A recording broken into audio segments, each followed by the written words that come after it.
तो direction cosine और direction ratio में जो रिजल्ट आएगा वो आपके पास आ जाएगा L is equals to A upon under root A square plus B square plus C square, M is equals to B upon under root A square plus B square plus C square and N is equals to C upon under root, ये पूरे के ऊपर root है क्योंकि तो are की value है।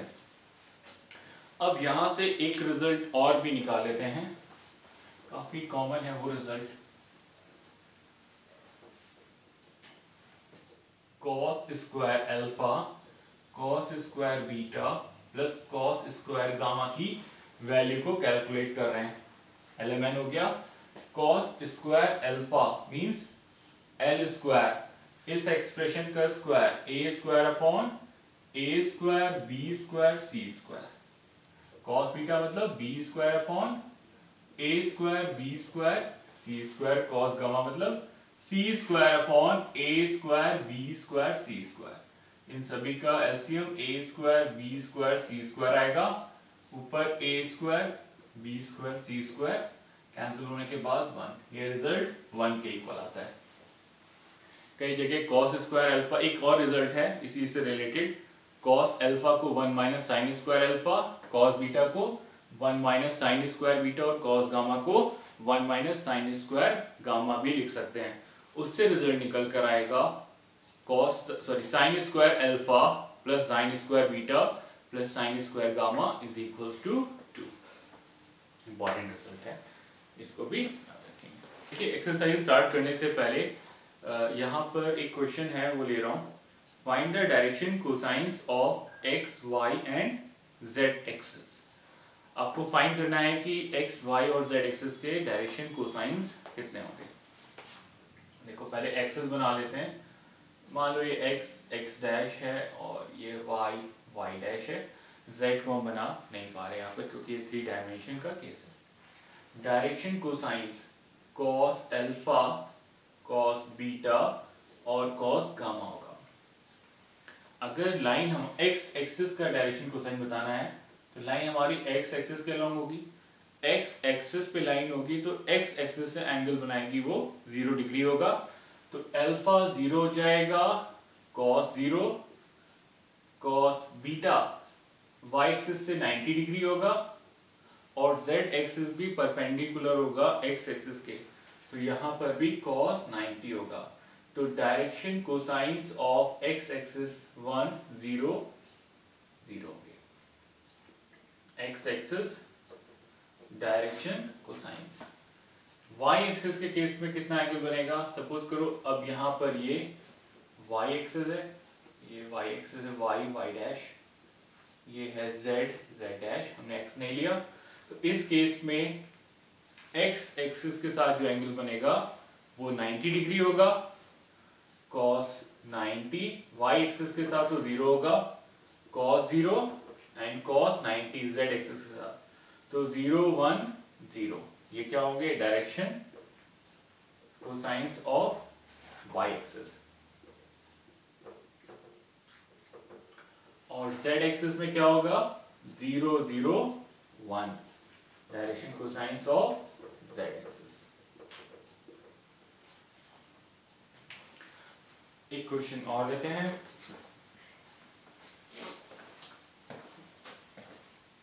एक क्वेश्चन ये दिखाना है कि 3 पॉइंट्स आर कोलिनियर। देखिए इसके बाद मैं आपको बता रहा हूं कि polar representation of complex number क्या होता है।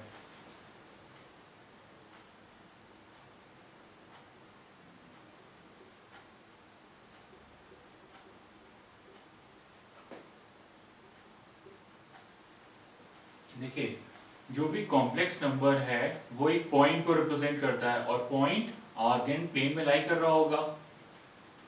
तो यहां पर एक हम स्टैंडर्ड डायग्राम लेते हैं, हमने एक पॉइंट ले लिया z is equals to A plus I B और a और b दोनों पॉजिटिव है तो पॉइंट आएगा a और b। हमने यहाँ एक z पॉइंट मान लिया, ये पूरा प्लेन आर्गेन प्लेन है, ये रियल है एक्सिस और ये इमेजिनरी एक्सिस है। तो यहां पर जो पॉइंट हमारे पास आएगा A B, z is equals to A B, इसको हम ऐसे कॉम्प्लेक्स प्लेन में दिखा सकते हैं। इसको जब हम पोलर फॉर्म में कन्वर्ट करेंगे तो पोलर फॉर्म का मतलब है एक्सप्रेस करना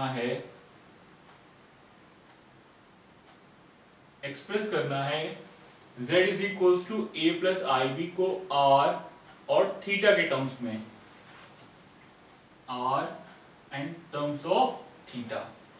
r क्या होगा मॉडुलस और थीटा होगा आर्ग्यूमेंट।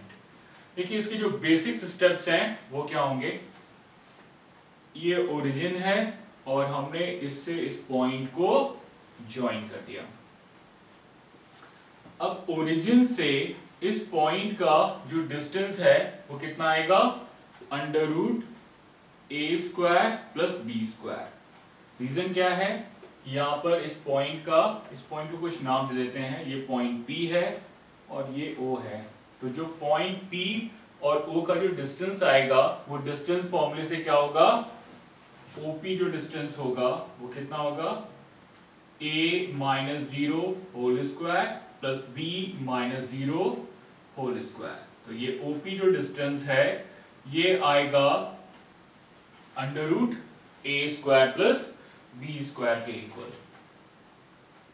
हम लोग को मालूम भी है कि अगर ये पॉइंट 0 0 है और ये पॉइंट a b है तो डिस्टेंस फॉर्मूले से OP डिस्टेंस इसके इक्वल आता है। तो हम लोगों ने OP डिस्टेंस को फाइंड कर लिया। अब यहां से P पॉइंट पर रियल एक्सिस पर एक परपेंडिकुलर ड्रॉ कर दिया हम लोगों ने। तो यहां पर एक ट्रायंगल कंप्लीट हो गया OPM। अब जो ट्रायंगल OPM है इसमें ये वाले एंगल को हम थीटा मान लेते हैं। अभी आगे मैं आपको बताऊंगा कि कैसे थीटा को मेजर किया जाता है डिफरेंट कोऑर्डिनेट के लिए, लेकिन अभी हमने इस एंगल को थीटा मान लिया। तो यहां पर इस ट्रायंगल POM से हम लिख सकते हैं cos theta is equals to OM upon OP base upon hypotenuse. और यहां से साइन थीटा को क्या लिख सकते हैं, sine theta is equals to PM upon OP।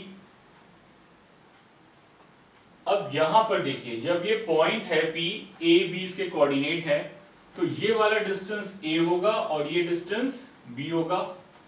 ये A होगा डिस्टेंस और ये B होगा डिस्टेंस। तो यहां पर cos थीटा को क्या लिखा जा सकता है, OM अपॉन OP, और OM की वैल्यू क्या है A। OP डिस्टेंस है अंडर रूट ए स्क्वायर प्लस बी स्क्वायर के इक्वल है। इसको कॉम्प्लेक्स नंबर में R से रिप्रेजेंट करते हैं। दिस एक्सप्रेशन को R से आप लिख सकते हैं। मॉडुलस वैल्यू भी यही है, distance of point from origin भी यही है। इसे हम रिप्रेजेंट करते हैं R से। इस पूरे एक्सप्रेशन को नया लिख करके R से रिप्रेजेंट कर देते हैं। तो OP को आप लिख देंगे R। Sine theta is equals to PM upon OP है। PM की वैल्यू आ गई B अपॉन R। तो यहां से इस एक्सप्रेशन से A की वैल्यू कितनी आएगी, small a is equals to R cos theta. ये तो आएगा, ये R इससे मल्टीप्लाइड हो गया, A is equals to R cos theta. B कितना आएगा, R sin थीटा। A और B की वैल्यूज हमने फाइंड कर ली R और थीटा के टर्म्स में। तो हमारा जो Z is equals to A plus I B complex number है, पोलर फॉर्म में एक्सप्रेस करना था। इसका मतलब इसे R और थीटा के टर्म्स में एक्सप्रेस करना है। A की वैल्यू हमने R और थीटा के टर्म्स में निकाल ली, B की वैल्यू भी R और थीटा के टर्म्स में निकाल ली। तो यहां पर मैं लिख दे रहा हूं Z is equals to A plus I B को लिख सकते हैं A की value R cos theta plus I, B की जगह पर R sin थीटा। तो Z जो हमारा है इसमें R देखो कॉमन आ रहा है, cos theta plus I sin theta के इक्वल हो गया। जब हमने Z को यहां एक्सप्रेस कर दिया R cos theta plus I sin theta के टर्म्स में, तो यही किसी कॉम्प्लेक्स नंबर का क्या हो गया, पोलर फॉर्म।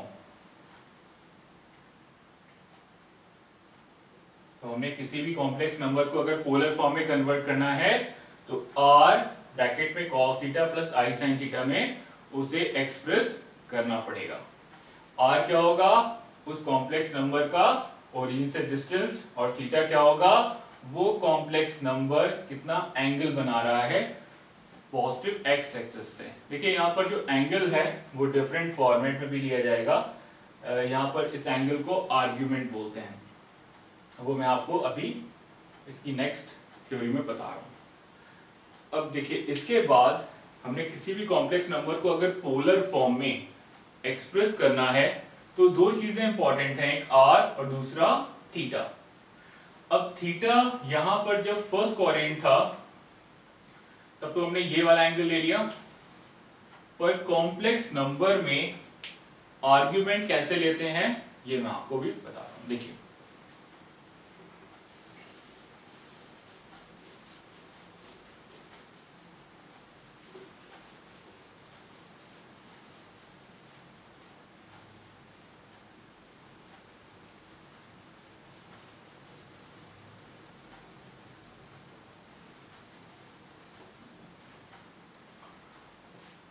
कॉम्प्लेक्स नंबर में आर्ग्यूमेंट,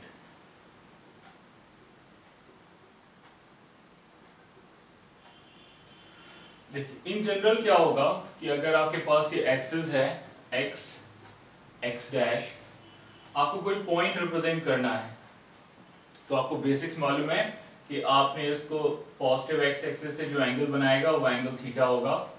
फर्स्ट केस हो गया। सेकेंड केस आप ऐसे ले सकते हो कि अगर पॉइंट आपका सेकेंड क्वाड्रेंट में है यहाँ पर, तो ये पॉइंट को आपने ज्वाइन किया और ये एंगल बन गया थीटा। और थर्ड केस क्या हो सकता है कि पॉइंट थर्ड क्वाड्रेंट में है तो आपने ज्वाइन किया, ये एंगल हो गया थीटा। थीटा यहाँ पर एंगल सेम नहीं है, थीटा यहाँ पर आर्ग्यूमेंट रिप्रेजेंट कर रहा है। ऐसा नहीं कि ये एंगल इसके इक्वल है, पर फॉर द टाइम बीइंग हम ये ले रहे हैं कि ये एंगल जो बन रहा है, आर्ग्यूमेंट जो हम लोग ट्रिग्नोमेट्री में मेजर करते हैं। और फोर्थ केस था हमारा, अगर पॉइंट हमारा फोर्थ क्वाड्रेंट में है तो आपने पॉइंट ये ले लिया, ये एंगल बन गया थीटा। ठीक है, वो थोड़ा सा और नीचे आएगा, ये एंगल हो गया थीटा।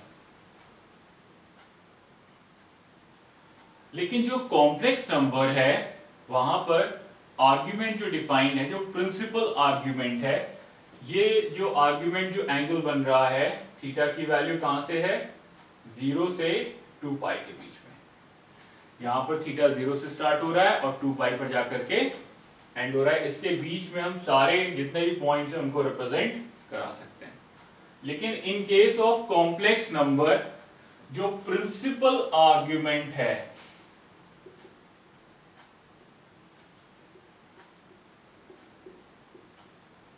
उसकी डेफिनेशन ऐसे है कि थीटा -पाई से +पाई के बीच में होना चाहिए।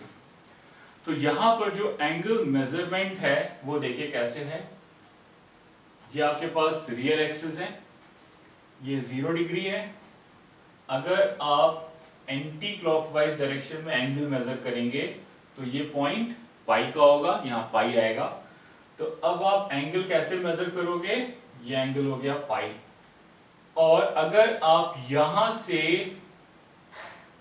एंटी क्लॉकवाइज जाओगे तो ये जो पॉइंट मिलेगा, और ये पॉइंट इंक्लूडेड नहीं है पाई वाला, ये होगा -पाई। ये जो एंगल बन रहा है ये -पाई है और ये एंगल है पाई, और पाई इंक्लूडेड है, -पाई एक्सक्लूडेड है। -पाई वाला पॉइंट इसमें लिया नहीं गया है, पर ओवरऑल -पाई से पाई 360 डिग्री कंप्लीट है। हम लोग इस मेथड से इसको यूज करके आर्गुमेंट डिसाइड करेंगे किसी भी कॉम्प्लेक्स नंबर का, क्योंकि ये इसका प्रिंसिपल आर्गुमेंट है। एंगल मेजरमेंट हमको ऐसे ही करना है, क्लॉकवाइज फिर एंटी क्लॉकवाइज।